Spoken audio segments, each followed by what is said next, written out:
Hi, this is Archie. I just wanted to give some insight to the following interview. Over the weekend, our church had received a visit from Greg Guerrero, a representative from Voice of the Martyrs. He graciously agreed to do an interview for us on our channel. Now, usually before an interview, we allow the guests to have a copy of the questions so they can be prepared. Unfortunately, Greg had no opportunity to have the questions beforehand, so he came in quite unprepared, but he did very well. His answers were good, and I thoroughly enjoyed listening to him. And I hope you enjoy listening to him too. And now, without further ado, here is Greg. Hi, welcome back to Archie and Drew. I'm Archie, and this is Living Faithful's Lives, episode 15. And today with us we have our guest, Greg. Nice to meet you. Nice to meet you. We're going to be asking you some questions about your life as a Christian. First of all, we'll start with this very serious question. What was the trendiest flower in the 70s? Trendiest flower in the 70s? Well, being I was only a small child, I wouldn't have a clue. Yeah, the Astro. Okay. That was an icebreaker question, but sort of a joke. No worries. So, on to the real questions. Would you like to share a bit about yourself and your testimony? Oh, okay. I am an American from San Francisco Bay Area. I'm 54 years old, and I came to faith as a young, around 10 years old. My mother became a born-again Christian in the late 70s, and she dragged me to church on Sundays, sometimes kicking and screaming. But anyway, eventually I heard a message that, in my child's mind, understood the gospel that was being preached, and I accepted Christ as about 10 years old. So from there, growing up in a Christian home, my parents divorced when I was young. I had two older sisters and my mom. So my mom raised 3 kids. My oldest sister was severely disabled from birth. But so growing up, I went to a small Assemblies of God church, and my hometown is San Bruno, California, which is about 25 or so miles south of San Francisco. So my youth I had a very good, enjoyable time as a youth in my youth group at my church. Wednesday nights was the big night where the youth gathered in the upper room of my church. Church was called Calvary Community Church, and so I was raised in that church. And my mom and myself became members of the church. Eventually, then I graduated high school. Kind of fell away from the Lord for a period of time. I was working full time plus going to school, which, I just had no time for that, and not time for church, no time for God. But then one of my friends from my youth group invited me to the singles group at my church, young singles. And it's like, well, if she's going, couldn't be that bad. So I attended, and it really, I rededicated my life to Christ. So probably like 19, 20 years old. And then from there, I made some really good friends. I have a very good friend back in California, and he introduced me to a Bible college in Dallas, Texas called Christ for the Nations Institute. And so I went to Bible college in my early mid-20s. And so that was probably the best 2 years of my life at that time. 2 years plus a summer semester. When I graduated, each year, end of each year, the school would go on outreach trips all over the world, different places in the world. Like 1 year they might go to Israel or somewhere in South America or somewhere in Europe. And 1 year they chose New Zealand and Australia as an outreach trip. It's like, oh, pretty keen on that. And so I attended the meetings, and they tell you how to raise the funds to cover the costs, because it wasn't free. So I earned enough money, and people donated to my trip.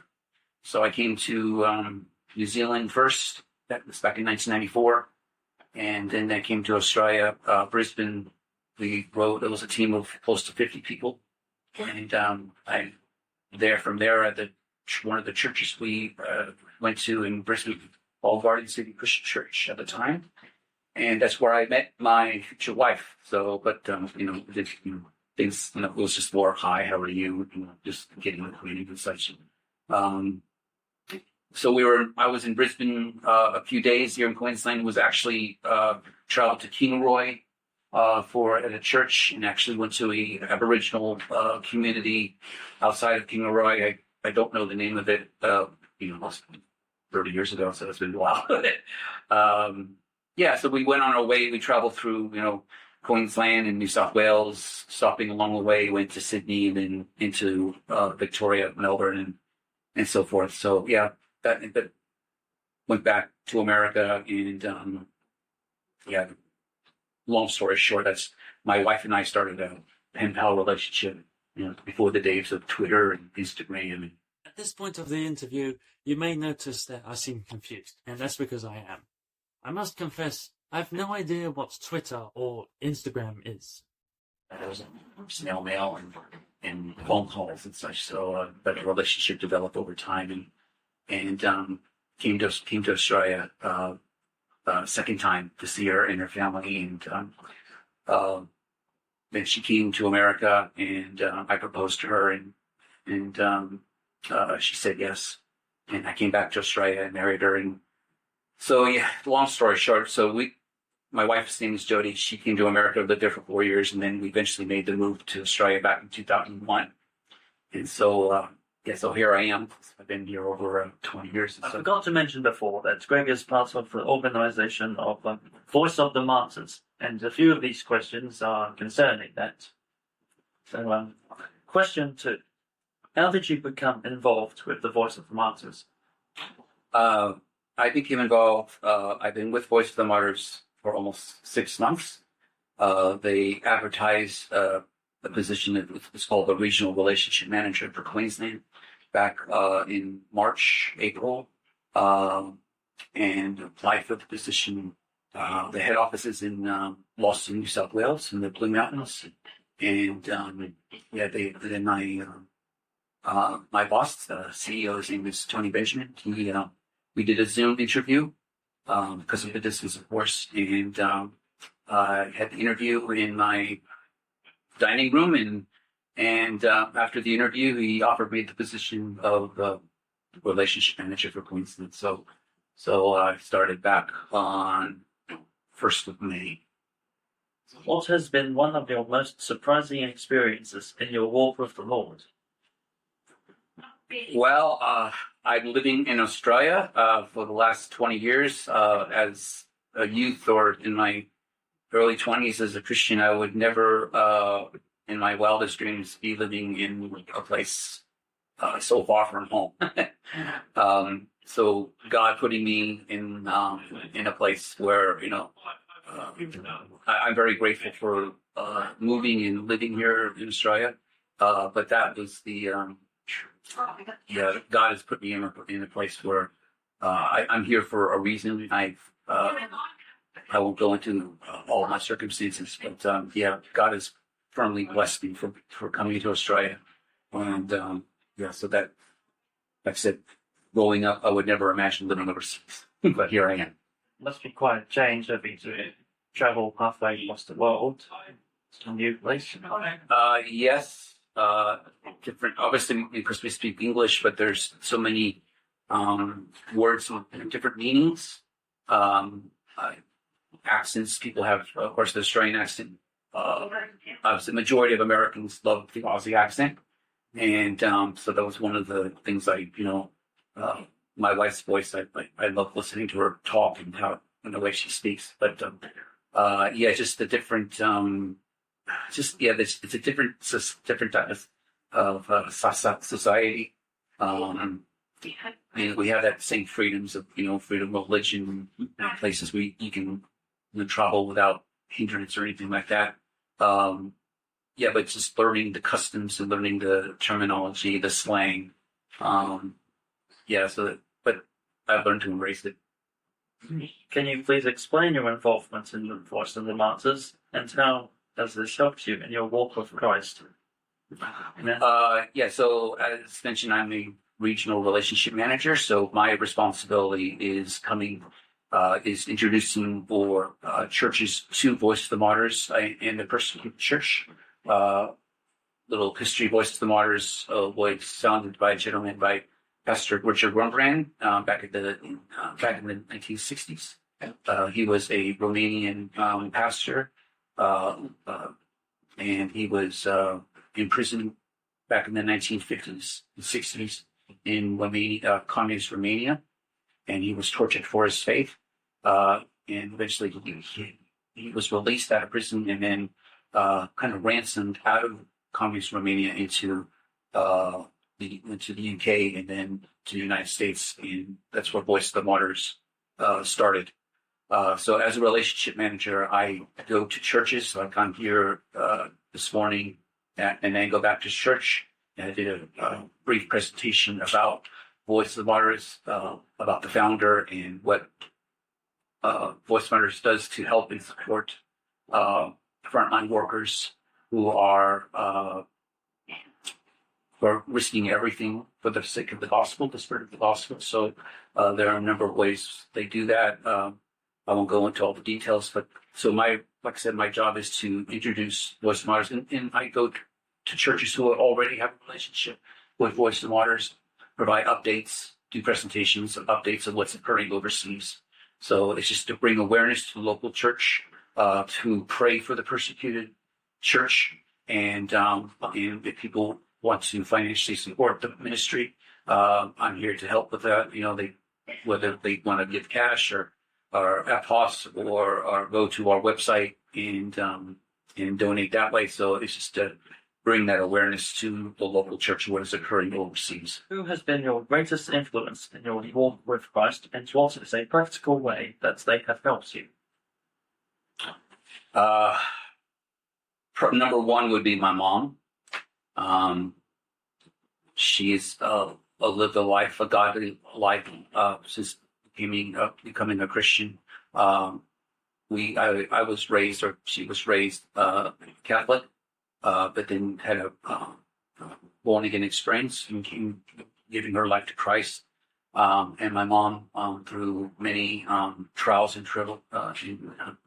tribulations, has gone through enormous amount of stress and personal anguish. But my mom has been a very constant source of encouragement, love, and support. So she's my number one. I have a dear friend back in California who, like I said, I had two sisters. I didn't really have a brother, so he became like my brother. He was a brother in Christ, but became a really good friend. And like I said, he introduced me to the Bible college called Christ for the Nations Institute, Dallas, Texas. His name is Randy Sakuda. He is a pastor at a church in Sacramento, California. He was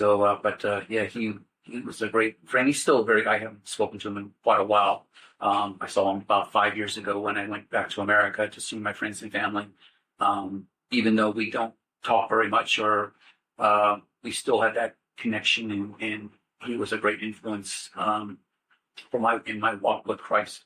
That reminds me of a verse in the Bible that says that there's a friend who sticks closer than a brother. I can't remember the whole verse off the top of my head right now. It'll be pasted somewhere on the screen during the editing of the video.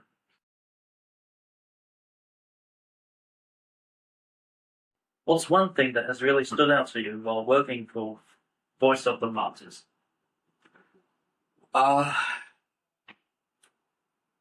Probably the amount of persecution that is occurring and still occurs today in countries where you don't think that persecution is happening. There is persecution in southern Mexico. There's certain light workers in Mexico where they're being persecuted of their faith because they're in a environment where there's Catholicism mixed with pagan beliefs, and of course, when they're mixed together, it's not a god. So when they try to make an influence and spread the gospel, so they're persecuted for that. But this, you don't hear about the real serious situations. There's things happening now, like in North Korea or in India, where there's pockets. There's be a community of Christians, but of course there's some radical Hindus who want to stamp out or wipe out the Christian community. So, but on the flip side, hearing about the churches growing in these countries like India, like Iran, like North Korea, China. So this gospel is being spread, but of course, Christ said that if you follow me, you will be persecuted. And Paul said, if you want to follow Christ, you will be persecuted. So those are the things that you have a greater awareness of hearing what's going on overseas when you're involved, or where I work for this ministry. It is the bonus question. What advice can you give for other believers in Christ? Keep praying for the persecuted church. If you're able to give, that'll be great. Support Voice of the Martyrs in that way.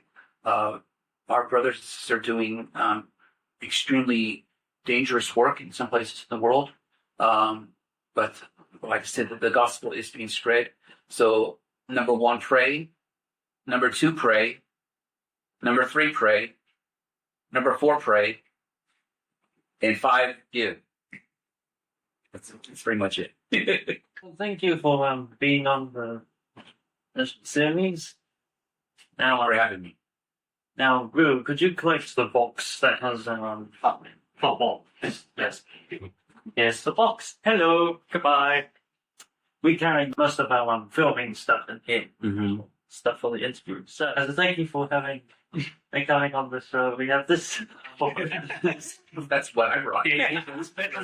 For you coming on the channel. It's this book, Running the Race, the story of Eric Liddell. And so, that's thank you for you being on this channel. Thank you very much.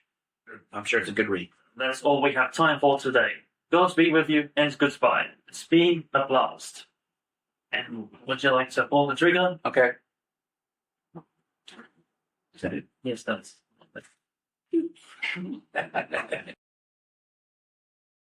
Here with us today is our guest, Greg Guerrero. Guerrero. Okay, try again. And here with us today is our guest, Guerrero. So just make it simple, this Greg.